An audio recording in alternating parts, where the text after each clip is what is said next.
Hello, everyone. This is Lenard Guzman here with Emily Robinson on the Modern Divorce Podcast. We're here on June 27th, 2022.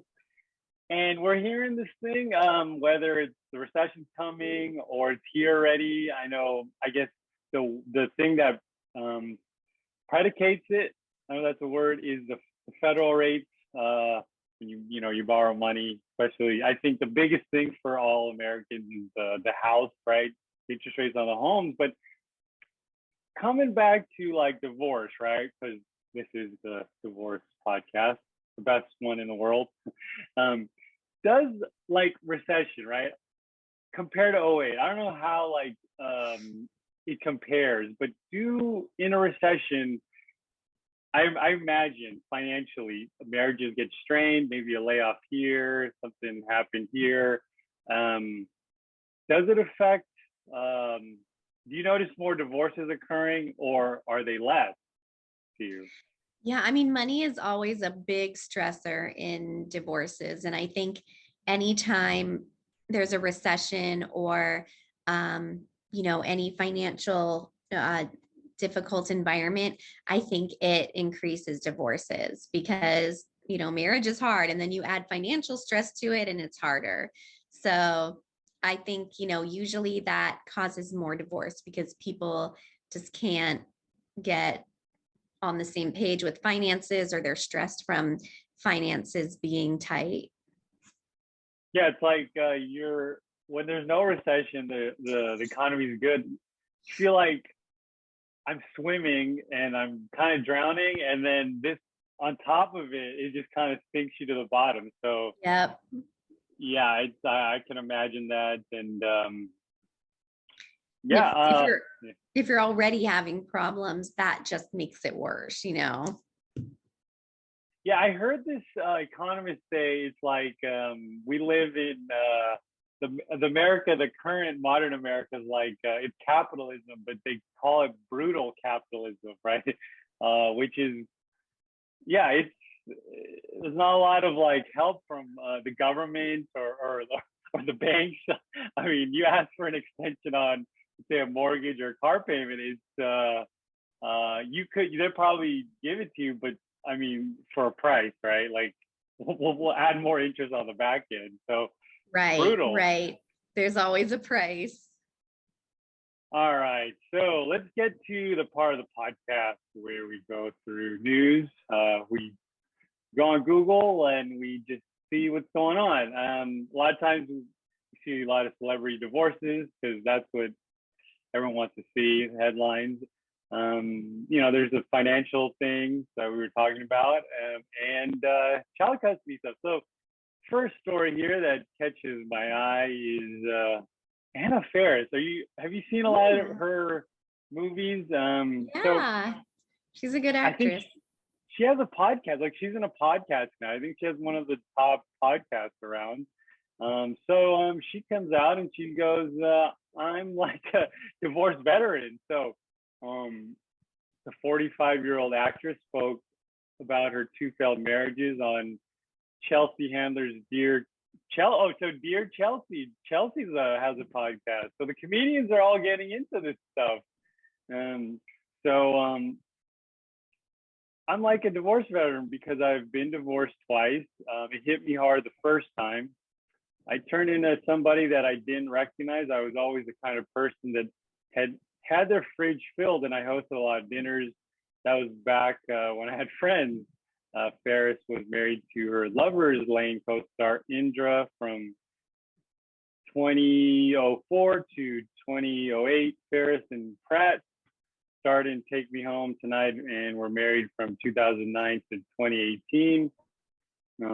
I was terrified that I wasn't a good lover, especially when I was younger. I was self-conscious of my body. I didn't want anyone to see it, but I would dance on the edges of it. I wanted to be desired desperately.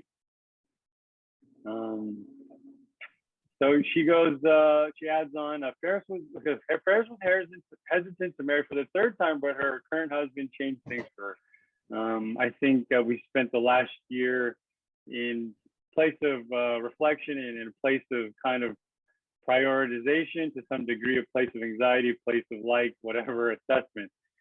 So is this like, so I guess in LA, well, I mean, this is Hollywood, right? Because it's part of LA. It's kind of a thing where I noticed, especially people in public, there's stages in their life. Like say, like another person who comes to mind is Jennifer Lopez. Is like maybe if it's 10 to 5 year gaps, it's like they become like you're not the same person. Like she was saying, in her probably their 20s to 30s, and then in the 40s, like you're a different person.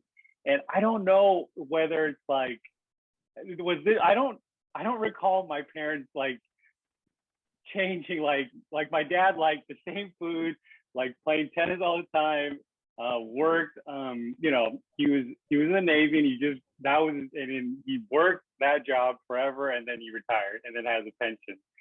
I think in the modern world, you go to different jobs here and there, and you become a different person. Is this more of a trending thing you're seeing? Oh, yeah, absolutely. I mean, now we're in a world where people don't stay in one job for life. You change jobs multiple times. You're always looking for that next opportunity and to move up. And I think that's just the culture that we're in now.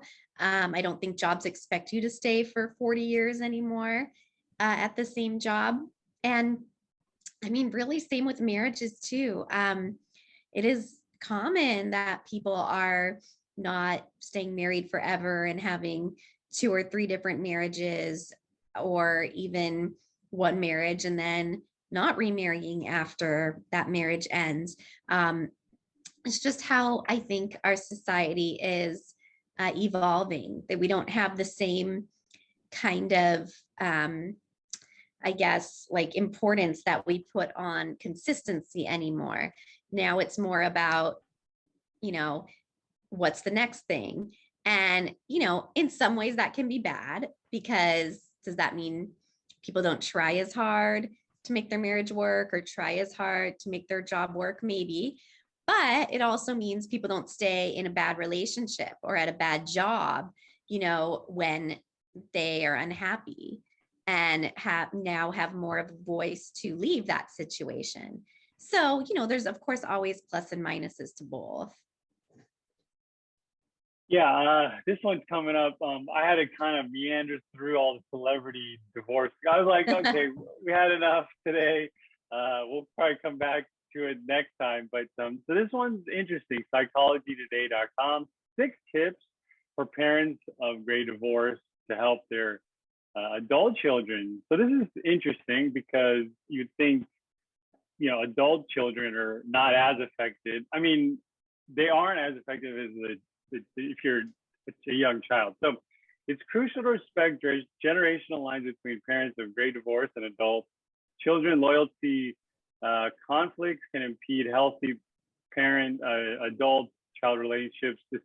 Disparaging your adult children's other parent hurts them and you. So the best thing they advise is honor the parent adult child relationship. Your adult child may need to say that you understand that you are still the parent, and that's difficult for her to cope with the changes occurring in the family. Reassure your adult child that it's like a contradiction. Adult child, adult child, that that she's not your friend, confidant, therapist, or surrogate spouse. You and your adult child may have your respective support systems compromised of friends, clergy, professionals, and others. Maintain a firm boundary in the child-parent relationship, even if your adult child doesn't. Number 2, understand the parent-child relationship is unique no matter how old your adult child is. You're still a parent, and he is still your child. Number 3, avoid disparaging the other parent. My dad wants me to tell me about things between him and my mom that I don't want to hear. This is a quote from. There's like some weird things that discuss sex, but you can imagine it.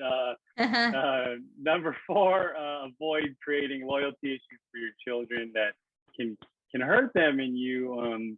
So mom keeps talking to me about what a jerk dad was to her, especially after my brother and I left home. She is so angry at him for leaving the marriage. She wants him to side with her against him. I don't want to do that. He's my dad. I don't want to be in the middle of their divorce. Number 5, avoid role reversals. Adult children often feel guilty and think they should be their parents, confidants, and helpmates. Number 6, realize that sometimes adult children have valid concerns about a parent. If you are a higher functioning parent, be aware and acknowledge that the other parent may need more help from your adult children than you do. All right, that's a mouthful. Yeah. So this is the thing, like this is the first time we've seen something about the paradox, adult children. How is this dynamic, like, what do you think of it? Because if like, a great divorce, you would assume the adult children are in their 30s, maybe 20s, and they're in their marriage. So kind of a weird, awkward dynamic even. Right, right. Yeah, I mean, I think that is an interesting, thing when your adult children, they're still your children, but sometimes there are role reversals where now they're becoming like the parent, or do your parents see you more like a friend and share things with you that, again, like in that situation might make you uncomfortable or that you don't want to know. It's a strange like shift in the parent child dynamic, but I think that's just what our whole life is about, is shifting. Every decade our perspectives shift and our relationships shift, and that's one of the reasons for divorce, because people grow apart or realize they want something else than what they wanted 20 years ago. And so, it's the same with all relationships, parent child as well. And you just sort of always have to be forging for that new like status quo that you're comfortable with in the relationship. And sometimes there are these awkward, transition periods. Yeah, I can't imagine like my mom would be out like being single again and then partying till like the morning. I think that's like, that would be like a weird dream to me. Like maybe, I don't know. Okay, move on. I know, awkward. Okay, so this next one is from Forbes.com. It's like a financial thing that people with divorce go through. So divorcing with the SLAT, so SLAT, 5 things you should know. So over the past few years, many people have created spousal lifetime access trusts, commonly known as SLATs, for their spouse, which benefits the spouse while he or she is alive, and then your children when the spouse dies. It's a common and nifty estate planning tool that allows you to use your estate exemption. This is like a tax issue. So currently it's just over 12 million, but dropping to 5 million in 2026, while being able to access your assets if your spouse and you need them. So the downside of the SLAT is if your spouse dies or you divorce, you lose access to the money. So a few things, we can discuss here, just five real short. Look at the trust to see if it mentions what happens in the event of a divorce. The trust may state that if you divorce, your spouse is no longer a beneficiary. If you have a prenuptial agreement, it needs to be reviewed. It may address what happens to trusts created during the marriage for estate planning purposes. If you're paying the income taxes on the trust, known as a grant or trust, check to see if you can turn off the grant or trust provisions. Last one, consider negotiations. During divorce, you may be able to negotiate that the trust is decanted to a new trust that removes your spouse. So I mean, yeah, all of those are really important points. And actually, whenever we do a divorce, we recommend that you consult with an estate planning attorney as well, so you can redo your trust and make sure that you have all of those, tax issues and inheritance issues in mind. Even sometimes during the divorce, I'll confer with financial planners so we can make sure we've addressed all tax issues, to make sure, because I'm not a tax person or a financial person, to make sure in the agreements that we're making that tax issues are significantly addressed. So it's important, like when you're going through the divorce, to consider those things as well. All right, let's go to the part of the podcast where we ask Emily anything about divorce. So let's get into it. We go over posts that people put. People ask advice whether they're starting their divorce journey or going through, things like child custody, financial issues. And the first one here is the getting started one. This person is in their, they're in the start of their divorce journey. So what to do with the house? People who've had a divorce that had an opportunity to keep the house. What do you do with the house? And if you sold it and bought a new home, did you regret it? People who stayed in the house, did you regret it? And I assume this is like more like brings up memories and things. So what do you think? Yeah, I think one of the biggest issues I see people fighting about is houses. And I think that is because of the emotional attachment. And either both people want the house, or one person really wants the house but can't afford to keep it on their own. And that can really cause a lot of problems and fighting. I try to help my clients see that a house is, can have a lot of memories, but also, is something that's not a living thing and can be replaced if it has to be. If we can find a way for them to keep the house, I try my best to find that way, but sometimes there's just no financial way to do it. And we have to make peace with the fact that we have to sell and move on. But it is a really emotional issue. I think it's probably one of the most emotional issues that we deal with. Yeah, I imagine like walking. I know someone was like, oh, I have to move now, because of the divorce. I used to walk my kids to school, and then like Starbucks right there. There's like a Trader Joe's or a Whole Foods, and yeah. But the good news is there's like a Starbucks on every corner now. So Well, yeah. that is true. All right. Let's see.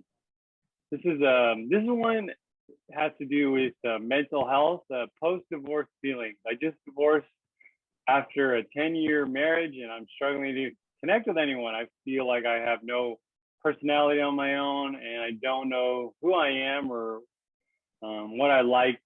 So it's a struggle to make any connections. It is a common thing that I should be going through.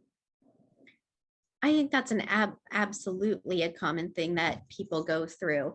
You were in a particular relationship for a long time. It's hard to, exit that relationship and then just, have to start making new connections. And a lot of times people feel like they're starting from scratch, and it's like, you got to a certain point where you were so comfortable with somebody, and now you've got to start over again. So it can be exciting, but also can be really stressful and really, intimidating. But I do think there's many people in that same situation. All right, our next one and our last one of the day is alimony child support. Has to do with a document here. So I just received the complaint for a divorce doc, and there's a last bullet that states granting such other relief as this court seems equitable and just.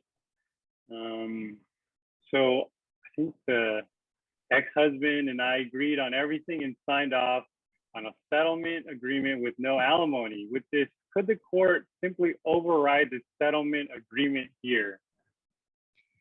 So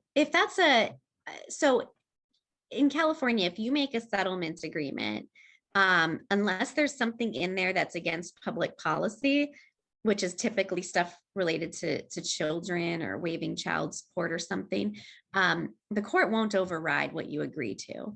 So if they agreed to waive alimony, the court would uphold that.